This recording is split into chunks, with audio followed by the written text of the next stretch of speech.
রাজ্য সরকার বলেছিল এসআইআর হবে না, কিন্তু অলরেডি এসআইআর স্টার্ট হয়ে গেছে। আইএসএফ এর পক্ষ থেকে বা আহলে সুন্নাতুল জামাতের পক্ষ থেকে কি পদক্ষেপ নেওয়া হবে? আইএসএফ এর পক্ষ থেকে কি নেওয়া হচ্ছে সেটা নওশাদ সিদ্দিকীকে জিজ্ঞেস করলে ভালো হবে।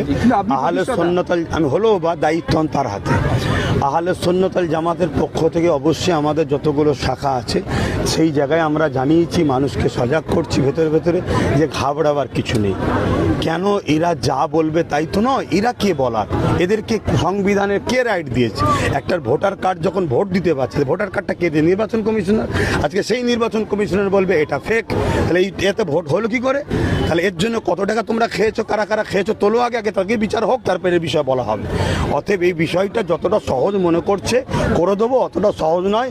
আমরা মানুষ জেগে আছি, তবে সাধারণ মানুষকে আমরা বুঝাবো ঘাবড়ে গিয়ে নিজের জীবনের ক্ষতি করো না।